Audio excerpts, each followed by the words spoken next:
Há 2 anos atrás, o INSS Digital, ele começou partindo de um projeto piloto, e hoje ele está chegando quase no seu ápice. O seu ápice vai ocorrer daqui a um mês, quando 90 dos 96 requerimentos, serviços do INSS estarão obrigatoriamente sendo feitos por meios eletrônicos. E isso, pessoal, nos traz uma quebra de paradigma na advocacia previdenciária. Antigamente nós tínhamos advogados quase que se engalfinhando com os servidores do INSS, né? E essa realidade hoje ela está próxima do fim, porque neste momento estão sendo escolhidos servidores do INSS para fazerem teletrabalho e também para fazerem análise de processos, sejam eles físicos ainda os que restam, quanto os eletrônicos, por meio de centrais de análise, não mais nas APS, nas gerências executivas. E eu trouxe aqui, doutora, para depois quem quiser tirar xerox, mas se quiser digitalizado a gente vai apresentar no final também, uma coisa que é muito importante: ato administrativo previdenciário. Quando o doutor Josinaldo falou das mudanças que estão acontecendo nas plataformas, eu digo para vocês que isso já estava previsto há pelo menos um mês. Está aqui, numa resolução do INSS e num memorando circular, que diz que extrato de CNIS, históricos de crédito, carta de concessão, extratos de empréstimo consignado, declaração de imposto de renda, declaração de nada consta, cópias de processo, revisão, recurso, todos os serviços de manutenção, atualização de dados, mudança de conta corrente, declaração de cárcere para auxílio reclusão, tudo isso, pessoal, já estava previsto em um ato normativo. E o grande problema é que o INSS ele insiste nesta mania besta de não divulgar devidamente, de não dar efetividade ao princípio da publicidade administrativa que deveria nortear toda a administração. E por isso que eu estou trazendo para vocês esses atos normativos aqui, para dizer que a importância de se conhecer esses atos vai se refletir na sua advocacia. Eu conheço advogados que tinham pavor de atuar na área administrativa. Geralmente ele dizia: cliente, vai lá no INSS, quando eles indeferirem você volta aqui, para a gente entrar no judiciário. E quando a gente fala do INSS Digital, a gente tem que compreender o conceito. Ele não é simplesmente o sistema, ele é uma nova forma de atendimento desenvolvida pelo INSS, baseada no autoatendimento. O próprio segurado, o próprio dependente vai solicitar, requerer o seu benefício, sem sair de casa, e isso já começou lá atrás com o 135, onde era possível apenas o agendamento, e hoje com os sistemas é possível digitalizar toda uma documentação para que o INSS faça essa análise de forma online e de uma forma que a partir de agosto, que é justamente quando será implantada a central, 1º de agosto vai entrar em as centrais especializadas de alta performance, que é uma evolução desse conceito do autoatendimento. Nós temos já alguns benefícios que estão sendo contemplados com a concessão automática: salário maternidade, aposentadoria por idade. E hoje, justamente aqui, como eu estou trazendo no memorando, no ofício circular número 7, a partir de 19 de junho de 2019, o requerimento dos seguintes benefícios e de CTC, certidão de tempo de contribuição, passa a ser efetuado nos canais remotos.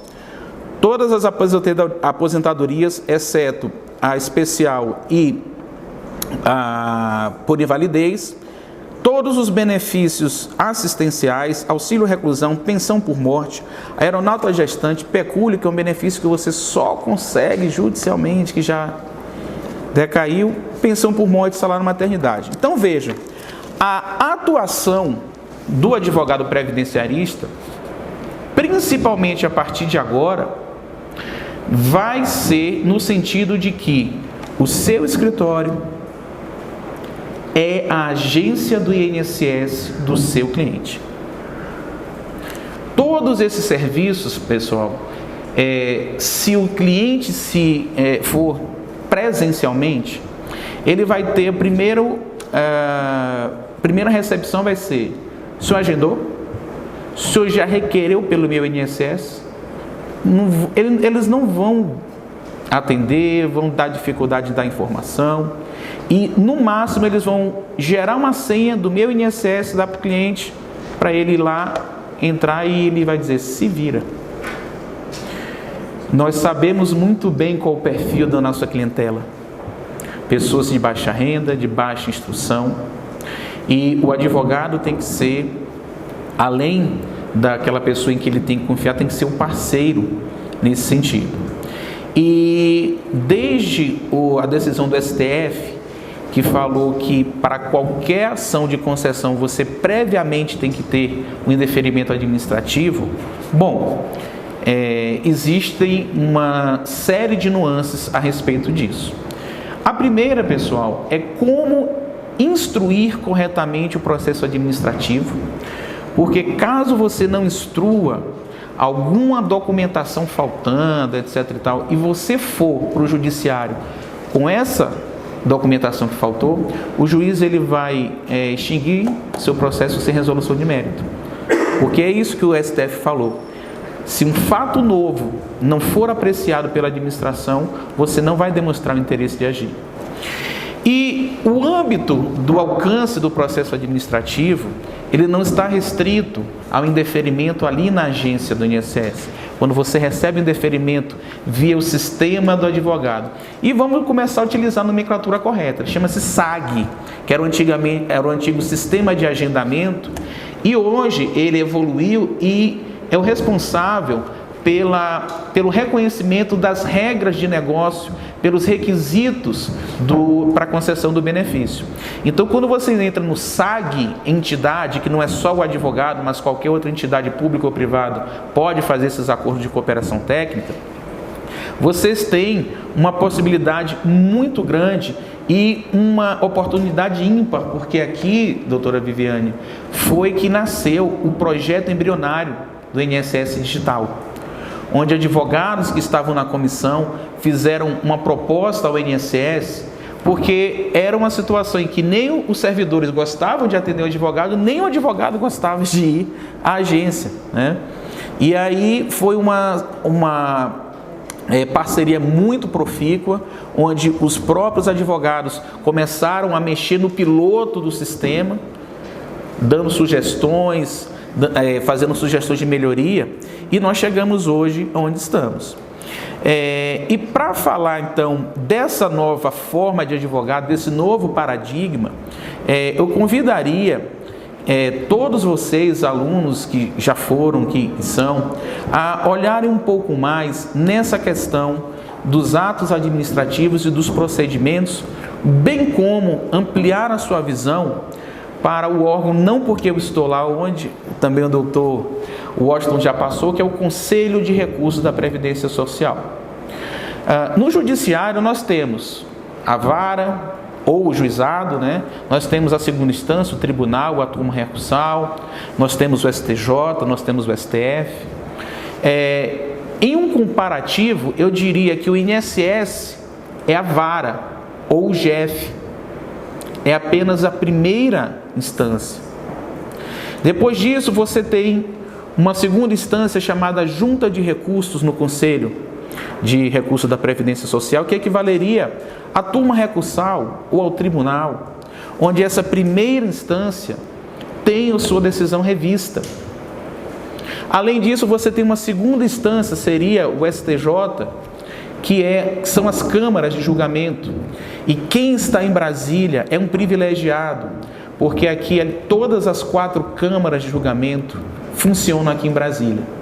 Então, desde já, quero fazer um convite a todos para que possam a partir do dia 1º de julho, as 4 câmaras de julgamento já vão iniciar suas sessões as 2 primeiras semanas, aqui no setor de autarquias, sul, bloco K, quadra 4, e os andares do 7º em diante, que funcionam 4 câmaras, além da junta de recursos. E vocês vão ver a riqueza que é o processo administrativo previdenciário. Assim como muitos de vocês disseram o quão regozijados e realizados se sentem quando um benefício é concedido, quando você vê o sorriso de alegria no rosto de um cliente, nós lá temos a oportunidade de efetivamente fazer justiça social. Quando nós entendemos que, por conta de limitações administrativas, o princípio da legalidade estrita, coisa que a gente já tem que ter um outro olhar e repensar no sentido da legalidade ampla, o princípio da juridicidade, na qual não se justifica negar direitos no âmbito administrativo, onde o judiciário, de forma pacífica, já os reconhece. E aí nós temos uma forma muito trabalhosa, porém gratificante, de se reconhecer, às vezes, falhas, erros e muitas vezes também deficiências do servidor no INSS que analisa e do advogado que não sabe o que pedir no processo administrativo. Por isso que nós temos sempre essa linha de raciocínio, de pensamento, de que o advogado, principalmente o advogado previdenciarista, ele precisa estudar e muito. Viram que saiu uma lei objeto da conversão da MP 871 ontem à noite? Viram quanta coisa foi alterada? Inclusive na competência do Conselho de Recursos. A partir de então, as análises do fator acidentário de prevenção passam da Secretaria de Previdência para a responsabilidade do Conselho de Recursos, onde haverá uma câmara temática para cuidar exclusivamente do FAP e uma junta exclusivamente para cuidar do FAP. Então, o que é que eu quero dizer? A importância do conhecimento, da atualização, de se conhecer esses atos administrativos é fundamental para a atuação de vocês. Porque quando você hoje vai requerer no INSS Digital, você não tem mais o servidor ali na sua frente para você dizer, olha, eu quero tal benefício. Você não vai ter mais essa pessoa. Você vai ter que ter um modelo de requerimento que atenda e vá ao cerne da questão. E para isso, pessoal, esses serviços que nós temos aqui, em Brasília sobretudo, como acesso ao CNIS do segurado. Primeiro passo que vocês têm que dar na análise do direito do seu cliente, pegar o CNIS de um lado e toda a documentação que ele tiver do outro e comparar o que é que está e o que é que não está. Carteira de trabalho, carnê, CTC, fazer uma boa entrevista no atendimento. O senhor já entrou com ação trabalhista? O senhor já foi seminarista? O senhor trabalhou em alguma atividade insalubre? Já tem alguma ação ou algum requerimento anterior junto ao INSS? E tudo isso vai lhe dar subsídios para você, na hora de fazer o requerimento, seja na via administrativa, seja na via judicial, dar ali para quem está analisando tudo o que ele precisa. Nós sabemos que no judiciário, muitas vezes, quem faz a sentença é o juiz, é um analista, é um assessor, é um estagiário também, às vezes, ou muitas vezes, E aí você, no âmbito administrativo, você tem ali um servidor que muitas vezes, e eu vou passar um pouco dessa realidade, porque nós estamos chegando perto do caos em relação à gestão de pessoas no INSS. Daqui até o julho, 1/3 dos servidores se aposentam. Daqui até o final de 2020, metade se aposenta. É muito gratificante, como servidor, ter hoje, eu digo que eu estou dos dois lados do balcão, como advogado e como servidor. Eu vejo com muito bons olhos a digitalização dos serviços, o peticionamento sem você ter que sair do escritório. Quem não tem escritório precisa sair de casa. Você fazer tudo isso. Mas é importante, gente, que o INSS ele tenha servidores capacitados para análise. Nós, lá na nossa Câmara, que é a terceira Câmara de Julgamento, julgamos por mês, em média, 1.200 processos. Só a nossa Câmara. Nós sabemos que temos estoque de mais de milhares de processos que ainda vão subir para o Conselho de Recurso. E nessa fase que vai sair da decisória para a recursal, vocês podem ter ainda muita coisa a ganhar. Inclusive, pessoal, eu costumo dizer que livro de cabeceira de advogado previdenciarista chama-se Instrução Normativa número 77. A Bíblia do servidor do INSS. Costumo dizer nas aulas brincando que você chegar e mostrar a Constituição, olha, a Constituição diz que eu tenho direito, ele não dá. A lei, agora, se você chega lá com um AIN ou com um memorando desse, o benefício é concedido na hora. Então, o advogado ele tem essa necessidade de conhecer a Instrução Normativa 77, que lá no artigo 555 diz que se você, no âmbito administrativo, na última instância, no dia do julgamento da última instância administrativa, você levar um elemento novo, ele vai ser apreciado. Se fizer prova do direito, o benefício vai ser concedido. E sabe de quando que você vai receber os atrasados? No seu agendamento lá atrás no INSS. A Justiça tem isso? O efeito devolutivo é amplo. Ainda que o INSS não recorra de determinada matéria, por dever de ofício, o conselheiro, ele analisa todo o processo. No judiciário, você, se não alegar, no momento propício do processo, preclui. Não é isso? Então, gente, eu gostaria, então, doutora Viviane, de deixar para quem quiser tirar xerox, está aqui todo esse material. Eu trouxe para vocês uma portaria, parece meio básico, gente, mas é porque a gente pega algumas coisas nos processos. A portaria que simplesmente normatiza o processo eletrônico de benefício do INSS. Só isso. Está aqui. E um outro ofício mostrando o impacto do INSS digital na ACP. A ACP do advogado, ela diz que se você tiver numa agência com menos de 10 pessoas, você vai pegar a senhazinha, a filazinha, ainda que das pessoas com prioridade, mas vai. A tendência, pessoal, é que nós não tenhamos nem 5 pessoas nas agências. Centrais de análise nas gerências executivas, centrais especializadas de alta performance,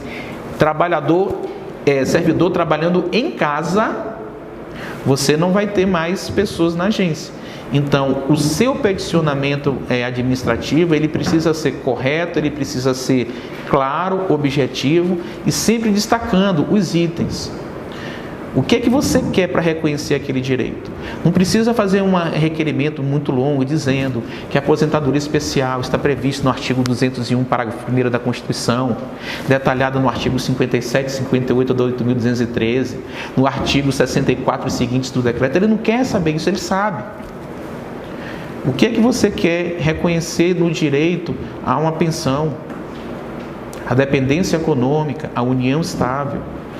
Coloca ali, já no requerimento administrativo, quando você identificar a necessidade de mais procedimentos probatórios, no início já pede uma justificação administrativa, já leva o endereço e pede uma pesquisa na empresa, caso ela esteja aberta. Já diz o endereço do órgão público que você já quer que o INSS oficie. E ainda que ele não faça, ele é obrigado a cumprir esse procedimento quando é oriundo do Conselho de Recurso, seja da Junta, seja do Conselho de Recurso, das câmaras. Tá? E muitas vezes, gente, teses administrativas são muito mais benéficas do que o judicial. Tem algumas, e ainda mais com o pouco tempo que nós temos no dia a dia, muitos clientes, muitas audiências, várias coisas para fazer, a gente tem que ter o foco. Você não vai matar um mosquito com uma bala de canhão. E também não vai chegar com um arco e flecha para derrubar um elefante. Então você tem que dosar e saber exatamente em que âmbito você vai atuar. Existem teses hoje que eu já digo para vocês, administrativamente, não insistam no recurso. Eu falo de benefícios por incapacidade. A MP 871, junto com a convertida na lei, ela já não contempla mais os peritos médicos no INSS. Eles agora são uma subsecretaria da Secretaria de Previdência, estão em outro patamar administrativo, vamos dizer. Eu trouxe até um exemplo, não vou poder ceder porque o processo ainda está em julgamento, mas eu trouxe um parecer médico aqui que simplesmente demonstra como que está sendo feita. Não vou generalizar, mas nas últimas semanas já é o terceiro processo que eu pego com pareceres que deixam a desejar de médicos peritos, inclusive se miscuindo na área jurídica e não tratando nada de matéria médica. E isso é um problema sério, a gente não sabe ainda quais os desdobramentos dessa saída dos peritos para essa subsecretaria. Então essa é uma matéria que eu já vejo de cara que, se o INSS nega, dificilmente terá uma decisão revertida no âmbito do Conselho. Entretanto, quando eu digo que a matéria é aposentadoria ou tempo especial, corra do GEF. Ligeiro. Por quê? Nós temos um entendimento lá no Conselho de Recursos muito favoráveis aos reconhecimentos e análise dos formulários, porque nós não estamos atrelados à instrução normativa do INSS. A instrução normativa foi escrita para negar tempo especial. Não, sobretudo em ruído. Não vão conseguir quase êxito nenhum no INSS e não vão para o judiciário. Nós temos teses inclusive, gente, vou contar um caso para vocês, não sei se vocês acompanharam recentemente uma decisão da TNU em sede de uniformização de entendimento sobre a possibilidade de ser utilizada na metodologia de avaliação de ruído para efeitos de aposentadoria especial, a metodologia não apenas das normas de higiene ocupacional lá da Fundacentro, mas também a NR15. No Conselho Pleno do Conselho de Recursos, nós fomos o primeiro colegiado no país a assentar essa tese. Inclusive, na defesa dessa tese, em sede já de embargo de declaração na TNU, esta resolução foi utilizada como argumento, no sentido de que o judiciário não pode ser mais prejudicial ao segurado do que o administrativo. E essa tese, gente, levem sempre com vocês. Se o administrativo não nega, faz sentido o judiciário negar um direito social, onde pessoas hipossuficientes dependem daquilo ali. E é esse convite e esse ato que me leva também, parece que a gente tinha combinado, doutor, a fazer um convite às cabeças pensantes aqui do Distrito Federal na matéria previdenciária para participar como colaboradores através de artigos para uma revista chamada Revista Síntese. Não sei se todos conhecem, alguém já teve a oportunidade de ler. Nós lá no Conselho fomos convidados a encaminhar artigos científicos, e aí eu reforço que a doutora Viviane fala, o desenvolvimento também passa pelos artigos acadêmicos, os mestrados, os doutorados, e desde já eu quero deixar abertas as portas para que aqueles que queiram participar da revista Síntese Previdenciária e Trabalhista e Previdenciária, depois a gente vai deixar os contatos aqui, viu, doutora? Para que a gente possa encaminhar. É uma revista que no CAPES ela tem um Quali C, mas o objetivo era justamente o quê? A gente escreve normalmente no mestrado, né, Washington, doutora, para revista com Qualis A1, A2, até um B1, né? E isso para a gente conta pontos no mestrado, a gente não tem como concluir o curso sem isso. Só que para essas revistas você necessariamente tem que ter mestrado ou doutorado concluído. Então o objetivo da síntese foi, com o Quali C, obter os artigos de especialistas, de pessoas que militam no dia a dia, e foi isso que eles nos passaram. Então já quero fazer esse convite a todos, para que possam enviar esses artigos. Se alguém quiser escrever junto, vamos nessa também. Agora que a gente terminou o mestrado, dá para fazer tudo, né? Quem quiser orientador também, monografia, TCC, tá mais ordens também, ok? E um outro convite, na verdade, que eu queria fazer para vocês, é para conhecer os nossos trabalhos, tá? Alguns alunos aqui acho que já conhecem, são DVDs que eles têm alguns arquivos, né, de utilização diária para quem advoga e para quem, não só para quem advoga, mas para quem também tem o interesse em conhecer mais do processo administrativo e da aposentadoria especial. E nesse CD eu trago, sobretudo nesse aqui que eu acabei de fazer ontem, tá? Então ele está totalmente atualizado no âmbito administrativo, onde eu trago, separados por temas, por assuntos, toda a legislação afeita à aposentadoria e ao processo administrativo. Então eu tenho excertos da Constituição, da Lei 9784, da Lei 8.213, do Decreto 3.048, toda a IN, memorandos, circulares, portarias, tudo sobre o INSS digital, desde a sua. Vocês sabiam que, na verdade, o primeiro ato normativo que já previa processo eletrônico é de 2011 no INSS? Pois bem, todas as modificações ao longo desses anos e... lógico, né? Modelo de requerimento, modelo de petição, modelo de teses, né? Tá tudo aí para facilitar o dia a dia. Mas o trabalho que eu mais me orgulho, e eu levei 1 ano para poder compilar, é o trabalho de jurisprudência administrativa. O Conselho de Recursos, pessoal, ele tem uma certa previsibilidade do resultado de decisão, porque existem normas que o vinculam. Os próprios enunciados do Conselho, as súmulas da AGU, os pareceres das consultorias jurídicas dos ministérios, algumas resoluções do Conselho Pleno que, embora não vinculem a atuação do conselheiro, caso algum processo seja decidido de forma diversa, cabe um pedido de uniformização. E ao longo desses 2 anos que eu estou no Conselho, nesse último ano eu me dediquei a fazer essa compilação. Não sei se o Ícaro tem como mostrar aí para vocês terem uma ideia de como pensa o âmbito administrativo.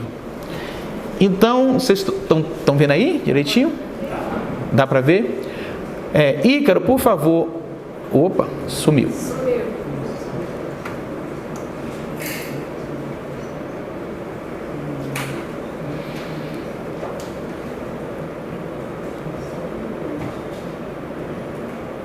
Bom, enquanto o Ícaro termina de me sabotar, a gente... Bom, enquanto ele vai... Então, o que é que a gente fez? Imagine que você tem hoje um cliente que tem um período lá rural, anterior a 91, né? Será que esse período pode ser computado como carência? Pareceu? Ótimo. Ou então uma coisa que é bem comum aqui, que a gente vê nas aulas, É de propósito. É de propósito. Eu sei que Ícaro está querendo me sabotar. Ou então, tempo como vigilante. Ícaro, por favor, sem me sabotar dessa vez, dá um Ctrl F e coloca vigilante. Qual o entendimento administrativo a respeito da aposentadoria do vigilante? Ele vai, nesse arquivo, achar ali não só o tema geral, que é tempo especial, mas a tese ali dizendo que vigilante só pode ser enquadrado por categoria profissional até 28 de abril de 95. E aí eu tenho várias resoluções do Conselho Pleno e do lado eu tenho inclusive a ementa para você simplesmente selecionar, seleciona aí, para eles verem como é fácil. Isso. Aí você vai ter a ementa na íntegra pode dar ok ali, o ok de novo. Não, ok de novo. E ele vai abrir a resolução na íntegra do Conselho Pleno. Alguém aqui já leu alguma resolução do Conselho Pleno ou do Conselho de Recursos? Gente, vocês não sabem o quão maravilhosas são as fundamentações. O quanto que se debate para você chegar a uma tese dessa no âmbito administrativo. Então ele tem todo o fundamento pelo qual no âmbito administrativo, a gente não pode reconhecer tempo de vigilante posterior a 95.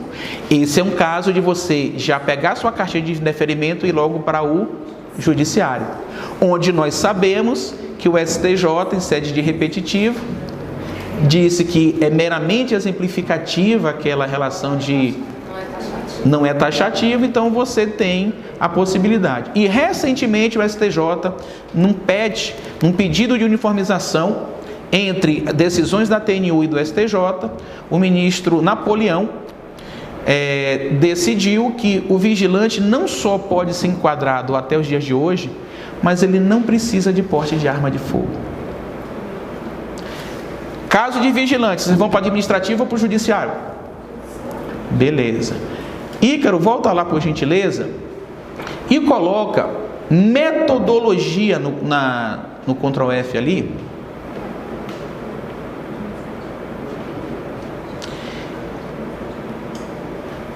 Dá para fechar um pouquinho?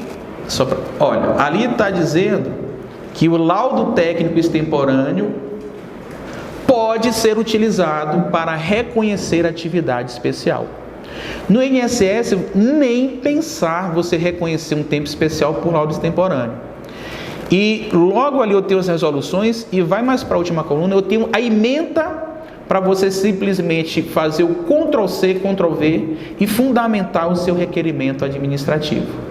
Você já sabe que vai perder no INSS, mas você sabe que você já ganhou no Conselho de Recursos. Aperta de novo ainda no metodologia, um novo.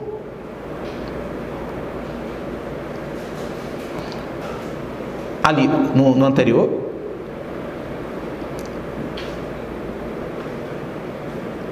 Mais um.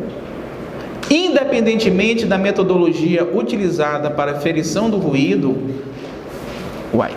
foi estabelecida na NR15 ou na NHO01, estando o ruído acima do limite de tolerância, é possível o enquadramento de atividade especial. E aí está a resolução 26, que ajudou a consolidar esse entendimento no judiciário, e do lado mais a ementa da resolução 73, se eu não me engano, que é que está aí, para você fazer o Ctrl+C, Ctrl+V. Se vocês colocarem vamos lá, auxílio-doença, por exemplo, Ícaro. Tudo de auxílio-doença está aí e nos próximos. Auxílio-reclusão, auxílio suplementar, decadência, prescrição, atividade especial, tempo rural, enquadramento de diversas categorias, vigilante, engenheiro eletricista. O que não está aí é porque não existe no âmbito administrativo, não foi julgado no âmbito administrativo. Foi uniformizado, exatamente. Então nós temos aí, pessoal, uma forma, e eu fiz isso com dois intuitos. Primeiro, a gente quando está como presidente lá dos órgãos julgadores, sempre está trocando os conselheiros, e para você ensinar conselheiro novo a dar um trabalho, né, Washington? Tem gente que, como o segurado não teve pedido, ele simplesmente, pressupostos intrínsecos dele não pediu, então não tenho que dar nada. Essa foi, desculpe, essa foi meu engano, né? Assim, quando eu cheguei no CRPS, vindo do judiciário, pô, aí me entregaram lá, na época era papel, aí 45, 40 processos, né? Pô, deu uma sacada, só pressuposto intrínseco, para o Tribunal Superior, isso é moleza, vou trabalhar. Quando eu chego lá no André, ele diz, não, se eu pedir a primeira página, o que está na primeira página? O cara só disser, não concordo. Tem que analisar. Me ajude, por favor, INSS, me ajude. Preciso do benefício. Você volta à primeira página. Não, mas isso aqui é um bate-papo, tá, gente? Podem fazer colocações, perguntas também. Então, o intuito foi de ajudar quem está chegando no conselho e, sobretudo, dar um foco à advocacia previdenciária. Nós tivemos no ano passado, né, Washington, a auditoria, uma auditoria, né, uma audiência pública no TCU, onde, para nossa surpresa, doutora Viviane, sequer o Conselho de Recursos, onde se trata de diminuição da judicialização, sequer o Conselho de Recursos tinha sido convidado. O ministro não conhecia o Conselho de Recursos da Previdência, com o potencial que nós temos de redução de conflitos no âmbito judicial. Mais rápido, muito mais barato. E essa é a forma que eu queria encerrar a nossa... Acho que eu já até passei do horário. Muito obrigado, gente. 10 para as 10 de uma véspera de feriado, vocês aqui me ouvindo. Muito obrigado mesmo. Na verdade, eu estou... Isso, a gente está disponibilizando aqui, tá? Para alguns que queiram. Eu poderia estar matando, eu poderia estar roubando. Né? Pois é.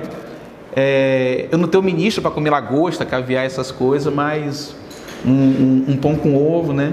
Então, assim, gente, a gente está disponibilizando para quem quiser depois ali. Cada CD está a R$150. Se levar os dois, faz 200. Aceito cartão de débito, crédito, a gente divide, não tem problema nenhum.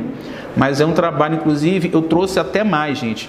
Mas eu fui apresentar isso lá para o presidente. E tinha os outros presidentes lá, outros conselheiros. Levaram tudo. Mas aí eu tenho mais aí alguns. E caso mais alguém queira... Sim. E inclusive o Fernando Maciel, vice-presidente, falou: Gustavo, disponibiliza isso para os conselheiros. Nós vamos ter uma reunião na semana que vem com todos os presidentes do Conselho de Recursos do país, de 24 a 26. Já fica aí também um convite, vai ser lá na CNC, o dia inteiro, de 24 a 26. E ele falou: isso aqui precisa que todos os conselheiros tenham uma ferramenta dessa, porque quando você está fazendo novo voto, você já viu qual o entendimento, a intenção é você reduzir essa divergência que ainda existe em algumas juntas, em algumas câmaras, já olhando para aquilo que é definitivo, que seria o nosso STF lá no Conselho, que é o Conselho Pleno, onde não se aprecia matéria fática, apenas teses jurídicas. E essas teses estão todas compiladas aí. Em relação ao INSS digital, pessoal, tem vídeos, como você acessar o meu INSS pela primeira vez, como fazer os requerimentos, tem toda uma cronologia dos arquivos, e todos eles estão propositalmente salvos pelo assunto, e no final eu digo se é uma portaria, se é uma resolução, se é um memorando, se é um ofício, tá? Espero ter contribuído. Muito obrigado mais uma vez pelo convite. Estou à disposição sempre. Emílio? Esse argumento seu aí de não roubar e de matar, como você faz, né? Como é? Esse argumento seu de não matar e não roubar, você não comprei só. Pois é. Mas Ajuda ou não ajuda? Muito. Tanto é que eu quero saber o seguinte, eu comprei um desses aí, agora qual que é o mais novo aí? O de cá. Esse aqui foi feito ontem, inclusive com o ofício número 7, com as portarias todas recentes, tá? E separada por assunto, né? Com os modelos de requerimento, tem modelos de petição aqui também. E uma coisa bacana que eu trouxe, muito para quem está começando agora no direito previdenciário, o âmbito administrativo ele fala muito por siglas, B31, B87 e tal, a DIB na DES, a DCB for antes da DI, né? Então eu trago também uma codificação com todos os benefícios, os atualmente concedidos, os benefícios especiais e os extintos também. A gente ainda pega muito o B01, que é pensão por morte rural, auxílio suplementar, a gente ainda pega muito. E também as siglas mais utilizadas no âmbito previdenciário, 3 tabelas de contagem de tempo, de contribuição comum e de conversão de comum especial. Uma que já dá o tempo comum e o tempo especial, outra que dá o tempo todo convertido já direto, se vocês quiserem, e uma só para converter tempo especial. Dentro uma relação de início de prova material, o fluxo do recurso administrativo, do processo administrativo, na verdade, desde o requerimento e o indeferimento administrativo até o julgamento nas câmaras, em forma de fluxograma, para poder deixar de uma maneira mais amigável, tá? Os principais formulários, enfim. E para encerrar, eu quero dizer que contem sempre conosco, vão sempre que puder ao Conselho de Recursos. Quaisquer dúvidas, estou aí no grupo também. Podia marcar uma visita guiada. Seria ótimo. A partir do dia 1º de julho. Os colegas aqui, como advogados iniciantes, não conhecem. Seria uma forma muito bacana de vocês. Teve alguém aqui que já foi? Eu acho que o Vicente já foi, né? É muito bom.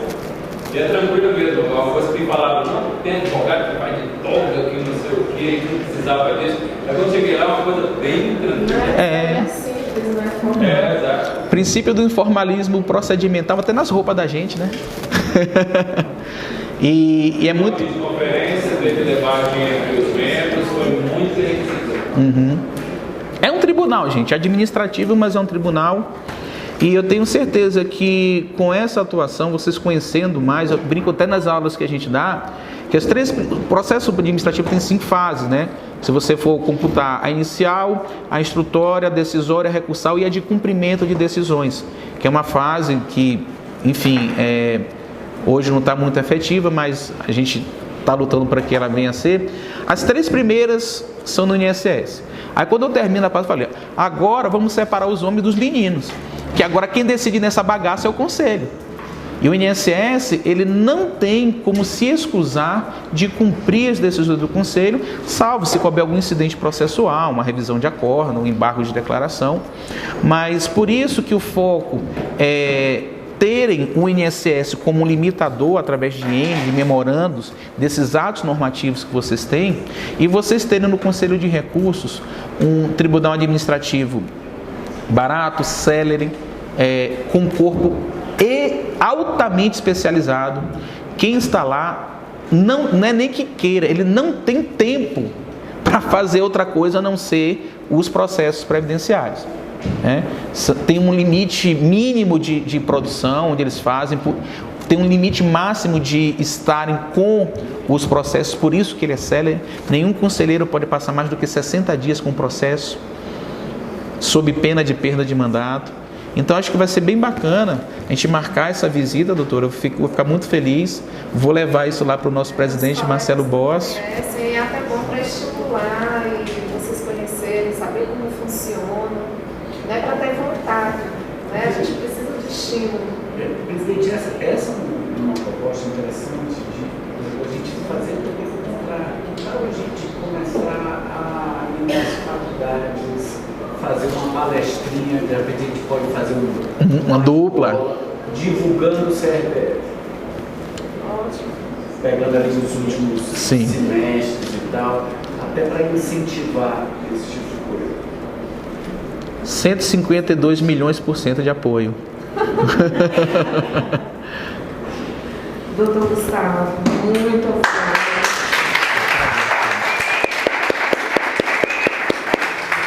Obrigada por tudo, pelo seu conhecimento, pelo trabalho que o senhor realiza. A gente só tem a agradecer pela disponibilidade de estar aqui hoje com a gente, de ter aceito o nosso convite.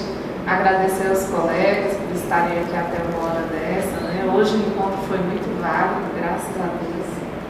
E aí eu queria juntar todo mundo para a gente tirar uma fotinha, né? Por favor, por favor. Boa noite a todos, reunião encerrada.